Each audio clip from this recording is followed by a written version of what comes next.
My family always said I was too soft. "Emma, you can't save everyone," my mother would scoff whenever she caught me helping someone. But what happened last Tuesday changed everything I thought I knew about kindness, family, and the power of doing what's right. It started like any other afternoon. I was walking home from my job at Henderson Marketing when I saw her, an elderly woman, probably in her 70s, standing on the corner of 5th and Main. She looked completely lost, her silver hair dishevelled, wearing a wrinkled beige coat that had seen better days. She was turning in circles, clutching a small brown purse, and I could see the confusion written all over her face. Most people walked right past her. Some even crossed the street to avoid her entirely. But something in her eyes reminded me of my grandmother before she passed. That same vulnerability, that same quiet desperation when the world becomes too big and unfamiliar. I should have known better. I should have remembered what happened the last time I tried to help someone. It was 3 years ago, during my sister Jessica's engagement party. I'd given my coat to a homeless woman shivering outside the restaurant. When I came back inside without it, my mother was furious. "Emma, that coat cost $200. And for what? Some drug addict who'll probably sell it for her next fix?" The entire family stared at me like I'd committed a crime. My father just shook his head, and Jessica actually asked me to leave because I was embarrassing the family in front of the future in-laws. But looking at this elderly woman now, I couldn't just walk away. "Excuse me, are you all right?" I approached her slowly, keeping my voice gentle. She looked up at me with watery blue eyes. I don't know where I am. I was supposed to meet someone, but I can't remember who or where." Her voice trembled with each word. "It's okay. Let me help you. Do you remember your name?" "Rose," she said after a moment. "Rose Hamilton, I think." "Okay, Rose, that's a beautiful name. Do you have anyone I can call for you?" She fumbled through her purse with shaking hands. "I had a phone, or maybe I left it somewhere. Everything looks the same." She gestured weakly at the buildings around us. Without hesitation, I gently took her arm. "Come on, Rose. My house is just a few blocks away. We can figure this out together." The walk home felt longer than usual. Rose moved slowly, and every few steps she'd stop and look around confused. I kept up a steady stream of gentle conversation, pointing out little details about the neighbourhood, hoping to keep her calm. She seemed sweet, almost childlike in her confusion, but there was something about her posture. Even lost and dishevelled, she carried herself with a quiet dignity. When we reached my family's modest 2-story house, I could see my mother's car in the driveway. My stomach knotted. Sarah Thompson had very specific opinions about the kind of people who deserved help, and those opinions rarely aligned with basic human compassion. "This is my home," I told Rose as we walked up the front steps. "We'll get you cleaned up and figure out how to get you where you need to go." I should have prepared Rose for what was coming. I should have warned her about my family's tendencies, but I was still naive enough to hope that maybe, just this once, they'd surprise me. The moment we walked through the front door, my mother appeared from the kitchen, drying her hands on a dish towel. Her expression went from curiosity to disgust in about half a second. "Emma, what is this?" Sarah's voice had that particular tone, the one she used when she found something distasteful on the bottom of her shoe. "Mom, this is Rose. She's lost and needs some help." "Absolutely not." My mother's words cut through the air like a blade. "Emma, get that woman out of my house immediately."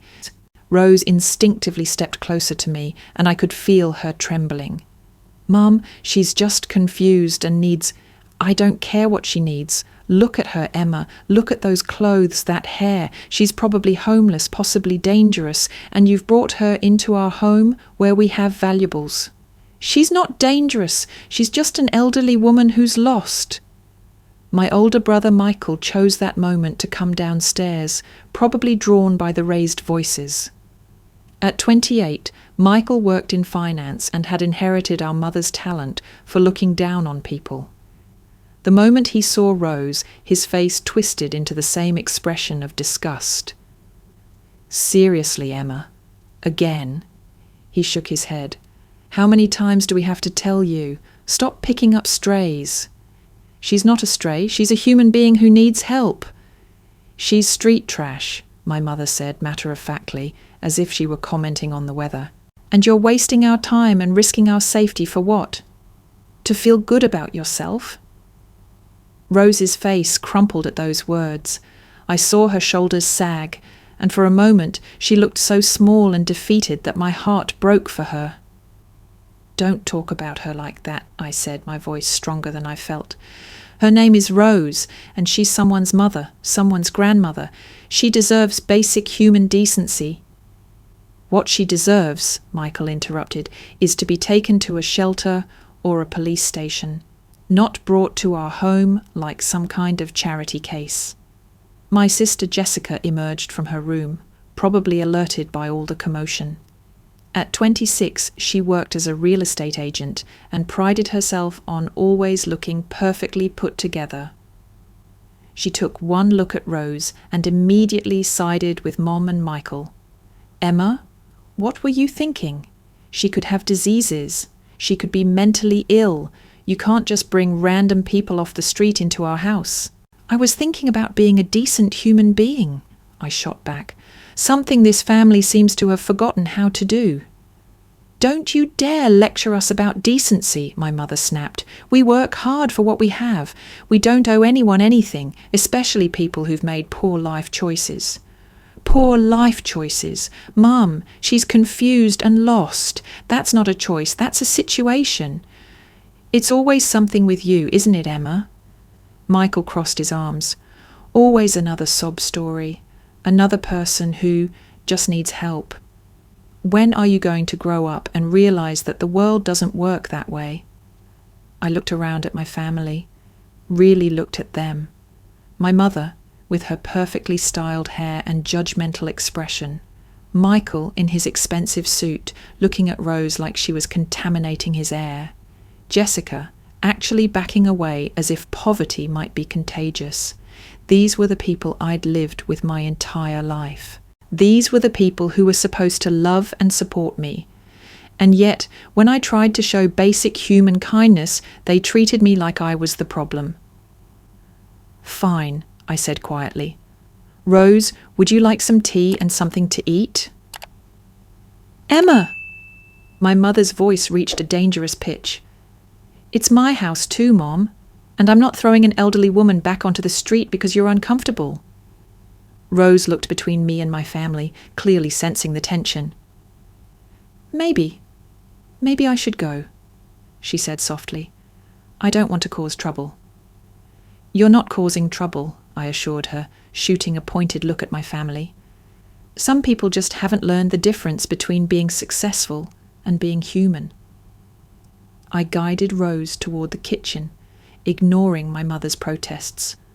I made her a cup of chamomile tea and fixed her a sandwich, watching as she ate with the careful, grateful manner of someone who wasn't sure when her next meal might come. While she ate, I tried calling local hospitals and police stations to see if anyone had reported a missing elderly woman. No luck. Rose couldn't remember any phone numbers or addresses, but she kept mentioning that someone was supposed to pick her up from the appointment. "What kind of appointment, Rose?" I asked gently. "Doctor, I think, or maybe..." She frowned, pressing her fingers to her temples. "Everything is so foggy." My family hovered in the doorway, making pointed comments about how I was enabling and being taken advantage of. They speculated loudly about Rose being a drug addict, a con artist, or worse. Every cruel word made my blood boil, but I tried to stay focused on Rose. After about an hour, Rose seemed a bit more alert. The food and warmth had helped, and some of her confusion was lifting. "I should probably head home," she said. though she still looked uncertain. "Are you sure you remember where you live?" I asked. Yes, I think so. Maple Street? Or maybe Maple Avenue?" She looked worried again. "Let me call you a cab," I offered. "I'll ride with you to make sure you get home safely." "Absolutely not," my mother interjected from the doorway. "Emma, you are not getting in a car with a stranger. You've done enough damage for one day." "Damage? I helped someone who needed help." "You wasted our time, embarrassed our family, and put us all at risk," Michael added. "When are you going to learn that your bleeding heart is going to get you hurt someday?" I ignored them and called a cab.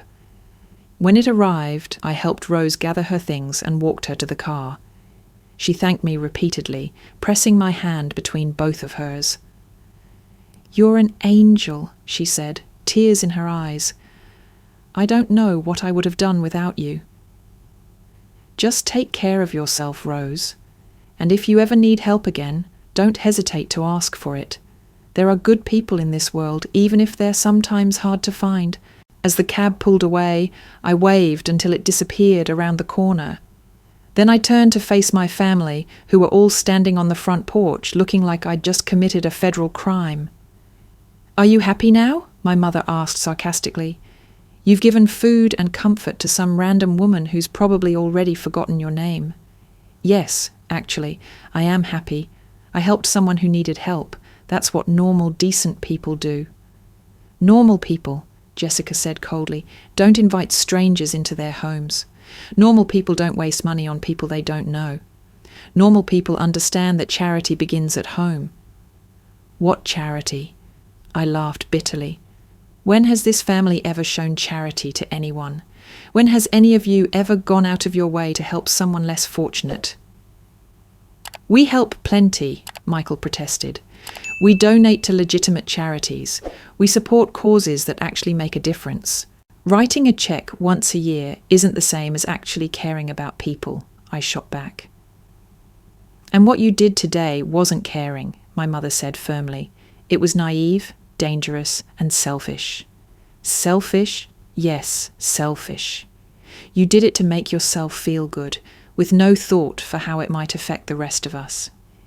You brought a potentially dangerous stranger into our home, exposed us to God knows what diseases or criminal behavior. And for what? So you could pat yourself on the back for being such a good person." I stared at her, feeling something break inside my chest. This was the woman who had raised me, who was supposed to love me unconditionally.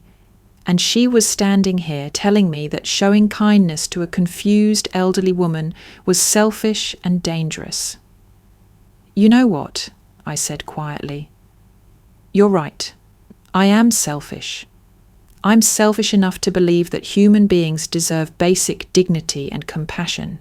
I'm selfish enough to think that when someone is lost and scared, the right thing to do is help them, not cross the street to avoid them." "Emma," Michael started. "No, let me finish. I'm selfish enough to believe that my family would support me when I try to do the right thing. But apparently I was wrong about that too." I turned and walked toward the house, but my mother's voice stopped me. "If you ever pull a stunt like this again, Emma, you'll need to find somewhere else to live. I will not have you turning our home into some kind of halfway house for every sob story you encounter."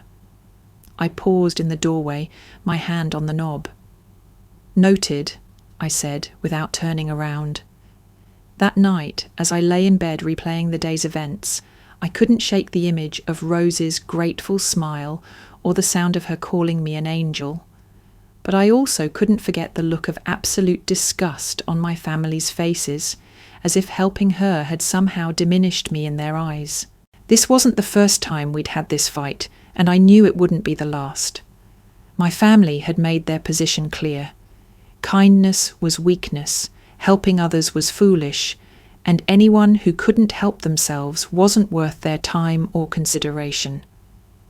But as I drifted off to sleep, I found myself thinking about Rose's dignified posture, even in her confusion. There had been something about her, a quiet strength that seemed at odds with her circumstances. Something that told me there was more to her story than anyone, including Rose herself, seemed to remember. I had no idea that in less than 24 hours, everything I thought I knew about Rose, about my family, and about the consequences of doing the right thing was about to change in ways I never could have imagined. The next morning started like any other Wednesday. I woke up to the sound of my mother making breakfast downstairs, the familiar clatter of dishes and the coffee maker gurgling to life. For a moment, I almost forgot about the tension from the previous day. Almost. But as I got dressed for work, yesterday's events came flooding back. The way my family had looked at Rose like she was something dirty they'd stepped in. The cruel words, the complete lack of empathy. The threat that I'd need to find somewhere else to live if I ever helped someone again. I grabbed my purse and headed downstairs, hoping to avoid another confrontation. But my mother was waiting for me in the kitchen, arms crossed, that familiar disapproving expression already in place. "I hope you've learned your lesson from yesterday's little adventure," she said without preamble. "Good morning to you too, Mom." "Don't get smart with me, Emma. I'm serious about what I said. This family has a reputation in this community, and I won't have you destroying it with your bleeding heart nonsense. Helping lost elderly women destroys our reputation. Bringing strangers into our home destroys our reputation. Acting like some kind of social worker destroys our reputation. We're respectable people, Emma. Start acting like it." I poured myself a cup of coffee, biting back the dozen responses that came to mind. None of them would help, and I needed to get to work. "I heard you," I said finally. "Good, because I meant every word." The morning at Henderson Marketing dragged by slower than usual. I found myself distracted, thinking about Rose. Had she made it home safely? Was she still confused? Did she have family taking care of her? Part of me regretted not getting her phone number or address, but given her state of confusion, I wasn't even sure she would have remembered them correctly. Around 11:30, my phone buzzed with a text from my sister Jessica. "Mom told me about your attitude this morning. You need to apologize and stop acting like a child." I deleted the message without responding. Lunch came and went. I ate a sad desk salad while reviewing campaign materials for our newest client, a local chain of hardware stores. The irony wasn't lost on me. I was crafting messages about community values and helping neighbours, while my own family thought those concepts were character flaws. At 2:15, I was deep in writing copy when our receptionist's voice came over the intercom. "Emma Thompson, you have visitors in the lobby." Visitors? I wasn't expecting anyone. My mind immediately went to the worst-case scenarios. Had something happened to Rose? Had my family finally decided to disown me publicly? I made my way to the lobby, and what I saw there made my breath catch in my throat. 9 black SUVs were parked in a perfect line outside the building. Not just any SUVs, these were Mercedes G-Wagons, the kind that cost more than most people's houses. Through the glass doors, I could see men in expensive black suits standing beside each vehicle, their posture military straight, their eyes hidden behind dark sunglasses. But it was the man standing in our lobby who really caught my attention. Tall, probably in his 50s, wearing a charcoal grey suit that probably cost more than my monthly salary. His silver hair was perfectly styled, and when he turned to face me, his smile was warm but professional. "Ms. Emma Thompson?" he asked, extending his hand. "Yes, that's me." I shook his hand, noting the firm grip and the expensive watch on his wrist. "My name is Robert Sterling. I'm the personal assistant and head of security for Mrs. Rose Hamilton." He handed me a business card that felt heavier than normal paper. The logo was embossed in gold, and the title read, "Sterling Security and Personal Affairs, Hamilton Enterprises." The name hit me like a physical blow. Hamilton Enterprises. I knew that name, Everyone in the city knew that name. They owned half the downtown real estate, 3 shopping centres, and had their logo on at least a dozen major buildings. "I'm sorry," I said slowly. "Did you say Rose Hamilton?" "I did. Mrs. Hamilton asked me to find you specifically. She wanted to thank you personally for your kindness yesterday afternoon." My mind was reeling. The confused, dishevelled elderly woman I'd helped was Rose Hamilton? The Rose Hamilton? The billionaire real estate mogul whose face graced the business section of the newspaper at least once a month? "I think there's been some mistake," I said weakly. Mr. Sterling's smile widened. "No mistake, Ms. Thompson. Mrs. Hamilton was quite specific in her description of you. A young woman with dark hair, about 25, working at Henderson Marketing, who showed her extraordinary kindness when she was having difficulties yesterday." Having difficulties was certainly one way to describe it. But Rose Hamilton, the woman who owned Hamilton Enterprises, who was rumoured to be worth over $2 billion, who had buildings named after her charity foundations? "Mrs. Hamilton would very much like to speak with you if you have time. She's waiting in the car." He gestured toward the convoy outside. I looked through the glass doors again. In the middle SUV, I could see a figure in the back seat. Even from this distance, I could make out silver hair and the same gentle posture I remembered from yesterday. She's really Rose Hamilton?" "She is, indeed. And she's very eager to properly thank the young woman who helped her during what she describes as one of the most frightening experiences of her life." My legs felt like jelly. The woman my family had called street trash was one of the wealthiest, most powerful people in the state. The woman my mother had wanted to throw out was worth more money than my family could earn in 10 lifetimes. "Of course," I managed to say. "Let me just tell my supervisor." 5 minutes later, I was walking toward the middle SUV in what felt like a dream. Mr. Sterling opened the door for me, and there she was, Rose Hamilton, looking nothing like the confused woman I'd met yesterday. Her silver hair was perfectly styled, her makeup flawless. She wore a cream-coloured Chanel suit that probably cost more than my car, and diamonds sparkled at her ears and throat. But her smile, that was exactly the same, warm, genuine, and grateful. "Emma, darling," she said, reaching for my hands as I slid into the seat across from her, "I cannot tell you how wonderful it is to see you again." "Mrs. Hamilton, I had no idea who you were." "And that," she said firmly, "is exactly why your kindness meant so much to me. You didn't help me because of who I am or what I have. You helped me because I was a human being in need." The interior of the SUV was like nothing I'd ever seen. Cream leather seats, a small bar, a television screen, and enough space to hold a small meeting. But Mrs. Hamilton's attention was entirely focused on me. "I need to explain what happened yesterday," she continued. "I was coming out of a medical appointment. I've been dealing with some blood pressure issues that occasionally cause dizziness and temporary confusion. My driver was supposed to meet me at 3 o'clock, but there was a miscommunication about the location." "So you really were lost?" "Completely. And when that confusion hits, it's terrifying. I couldn't remember my phone number, my address, even my own name for a while. I wandered around for nearly 2 hours before you found me." She squeezed my hands gently. "Do you have any idea what it feels like to be in that state, completely vulnerable, and have person after person walk past you like you're invisible, like you're something distasteful they don't want to acknowledge?" I thought about my family's reaction and winced. I can imagine. But then you appeared.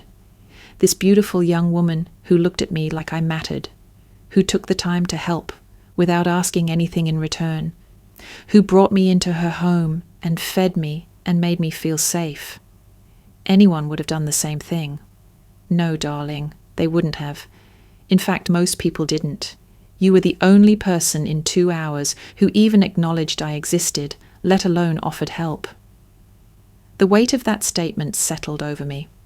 While I'd been helping Rose, my family had been furious with me for wasting time on street trash.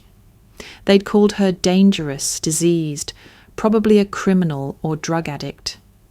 They'd threatened to kick me out for showing her basic human decency. "Mrs. Hamilton," I said carefully, "can I ask you something?" "Anything." "Yesterday, when you were confused, did you hear what my family said about you?" Her expression grew serious. "I heard every word. I'm so sorry. They had no right to speak to you that way, or about you that way. I was mortified." "You have nothing to apologize for, Emma. You defended me. You stood up to your own family to protect a stranger. That takes remarkable character." "They called you—" I couldn't bring myself to repeat the words. "Street trash. Yes, I heard that too." She smiled sadly. "It wasn't the first time someone has looked at me in a moment of vulnerability and made assumptions based on appearances. But it was the first time someone else stood up for me without knowing who I was." We sat in comfortable silence for a moment, watching the world go by through the tinted windows. Then Mrs. Hamilton shifted in her seat, her expression becoming more businesslike. "Emma, I want to offer you something. I've been looking for a new personal assistant, someone I can trust, someone with integrity, someone who treats all people with dignity regardless of their circumstances." My heart started racing. "Mrs. Hamilton, I don't know what to say." "The position comes with a salary of $150,000 annually, plus full health benefits, retirement contributions, and 3 weeks paid vacation. You'd work directly with me on both business matters and charitable endeavors." $150,000. That was more than triple what I made at Henderson Marketing. It was more money than I'd ever imagined earning. "You'd also have opportunities to travel. I have business interests internationally, and I frequently visit the charitable organizations we support.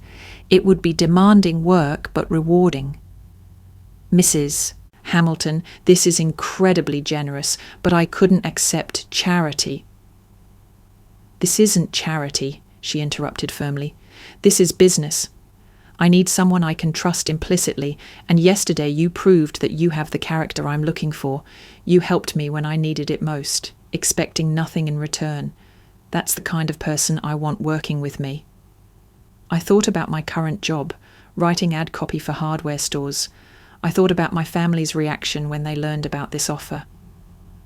I thought about the opportunity to work with someone who shared my values about helping others. "When would you need an answer?" "Take your time, discuss it with your family, sleep on it."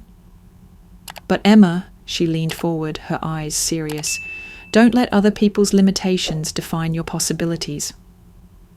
The rest of our conversation was a blur. Mrs. Hamilton asked about my background, my interests, my goals. She told me about Hamilton Enterprises and the various charitable foundations she supported. She made it clear that this wasn't just a job offer, it was an opportunity to be part of something bigger. When Mr. Sterling finally drove me back to work, my head was spinning. As I walked through the lobby of Henderson Marketing, everything looked different, smaller somehow, less significant. I spent the rest of the afternoon in a daze, mechanically completing my tasks while my mind raced with possibilities. By 5 o'clock, I'd made my decision, but I knew I needed to discuss it with my family first, if only as a courtesy. The drive home felt longer than usual. I kept thinking about Mrs. Hamilton's words. "Don't let other people's limitations define your possibilities." It was as if she'd seen right through to the heart of my situation. The way my family's narrow worldview had always held me back, made me question my own instincts and values. I pulled into the driveway to find my mother's car there, along with Michael's BMW and Jessica's SUV. A family meeting. Perfect. They were all waiting for me in the living room, sitting in a semicircle like some kind of intervention. My mother was in her usual chair, Michael was on the couch looking serious, and Jessica was perched on the edge of the coffee table, arms crossed. "Emma," my mother began before I'd even taken off my coat, "we need to talk." "Actually, I have something to tell you all too." "You first," Michael said. "We want to hear you apologize for yesterday's behavior." I almost laughed. After everything that had happened today, they wanted me to apologize for helping Rose Hamilton, for showing basic human decency to one of the most successful businesswomen in the state. "You want me to apologize for helping someone who needed help. We want you to apologize for disrespecting this family and putting us all at risk," Jessica said sharply. "For bringing a stranger into our home and then getting defensive when we pointed out how dangerous and inappropriate it was." "Dangerous," I repeated slowly. "You thought Rose was dangerous." "Obviously. Look, Emma, we get that you want to help people, but there are proper channels for that. Donate to charity. Volunteer at legitimate organizations. Don't bring random homeless people into our house." "Homeless people," I said, testing the words. "Yes, street people, drug addicts, criminals. You never know what kind of person you're dealing with. That woman could have robbed us or worse." I looked around at my family, really looked at them. These people who had raised me, who claimed to love me, who thought they were protecting me from my own compassion. These people who had looked at Rose Hamilton and seen only someone beneath their notice, someone not worthy of basic human respect. "What if I told you," I said quietly, "that the woman I helped yesterday wasn't homeless?" "It doesn't matter," my mother said firmly. "The principle remains the same. You don't bring strangers into our home." "What if I told you she wasn't a drug addict or a criminal?" "Emma, where are you going with this?" Michael looked impatient. "What if I told you that the woman you called street trash is worth over $2 billion? The room went completely silent. My mother's mouth fell open slightly. Jessica's eyes widened. Michael just stared at me like I'd spoken in a foreign language. "What are you talking about?" my mother asked slowly. "Her name is Rose Hamilton, as in Hamilton Enterprises, as in the Hamilton Foundation, as in the woman whose picture is on the business page of the newspaper every month." "That's impossible," Jessica said quickly. "Rose Hamilton is a successful businesswoman. She wouldn't be wandering around looking like a homeless person.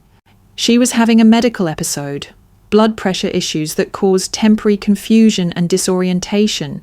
She got lost after a doctor's appointment when her driver went to the wrong pickup location." "You're making this up," Michael said, but his voice lacked conviction. "Am I? Then how do you explain the 9 Mercedes SUVs that showed up at my office today? Or her personal assistant offering me a job paying $150,000 a year?" The silence stretched on for what felt like hours. I watched the expressions on their faces cycle through disbelief, realization, and then something that looked almost like panic. "A job offer?" My mother's voice was barely a whisper. "Personal assistant to one of the most powerful women in the state. Full benefits, travel opportunities, the chance to work with her charitable foundations." "Emma," Jessica said carefully, "are you sure this isn't some kind of scam? People pretend to be wealthy all the time?" "I was in her car, Jessica. A custom Mercedes that probably costs more than this house. Her assistant had business cards with embossed gold lettering. I could see the Hamilton Enterprises building from her window." My mother stood up abruptly, pacing to the window and back. This is wonderful. Emma, do you realize what this means? The connections, the networking opportunities, the social status? Stop. The word came out sharper than I intended. Just stop. Stop what? I'm excited for you. This is the opportunity of a lifetime. Yesterday you wanted to throw her out of the house. You called her street trash. You threatened to kick me out if I ever helped someone like her again. That was before we knew before you knew she was rich. I shook my head. Before you knew she could benefit you.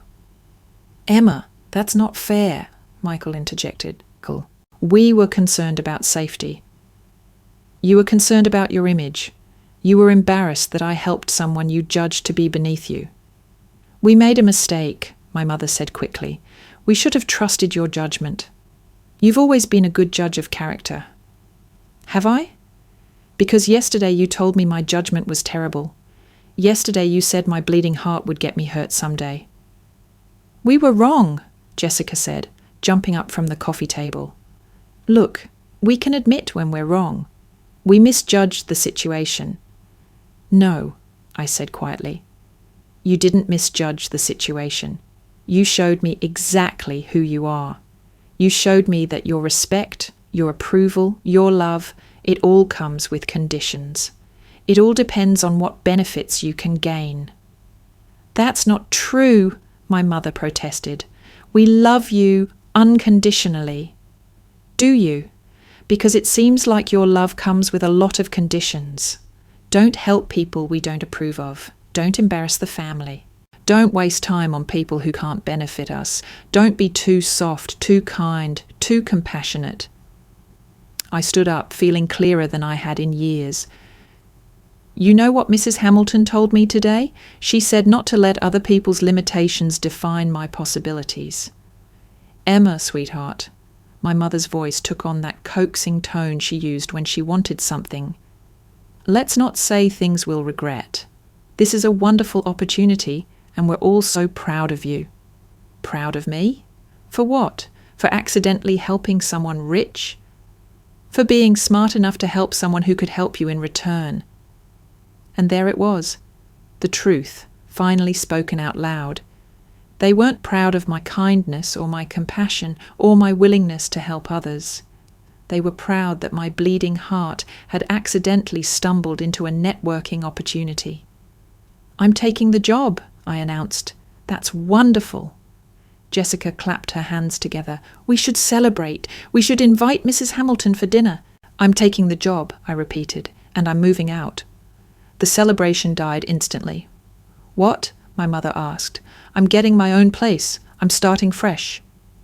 Emma, that's unnecessary. You can save money by staying here. I can't stay here anymore, Mom. Not after this. Not after seeing how quickly your principles change when there's money involved. You're being dramatic, Michael said. So we made a mistake. People make mistakes. This wasn't a mistake. This was a revelation. You showed me your true values, and they don't align with mine. Emma, please, my mother's voice cracked slightly. Don't let one misunderstanding destroy our family. I'm not destroying anything. I'm finally being honest about what our family actually is. I headed toward the stairs, needing to get away from their stares, their protests, their sudden desperate attempts to backtrack on everything they'd said and done. Emma, my mother called after me, don't be hasty. Mrs. Hamilton might not understand family dynamics. You could ruin this opportunity. I paused at the bottom of the stairs and turned back to face them one last time. You know what's funny? You're so worried about me ruining this opportunity, but you never once considered that you might have ruined something much more important. What do you mean? Jessica asked. You might have ruined your relationship with me. I climbed the stairs to my room, leaving them sitting in stunned silence below. As I closed my door, I could hear the murmur of urgent conversation starting up again, but I didn't care what they were saying. For the first time in my adult life, I was making a decision based purely on my own values and instincts, without worrying about their approval or disapproval. Tomorrow I would call Mrs. Hamilton and accept her offer. Tomorrow I would start looking for my own apartment. Tomorrow I would begin building a life based on kindness, compassion, and genuine human connection, not on judgment, status, and conditional love. As I packed a suitcase with my most important belongings, I thought about Rose's grateful smile when I'd helped her yesterday. I thought about her words today. Don't let other people's limitations define your possibilities. For 25 years, I'd let my family's limitations define my possibilities. But starting tomorrow, that was going to change. Starting tomorrow, I was going to find out what kind of person I could become when I stopped apologizing for having a heart.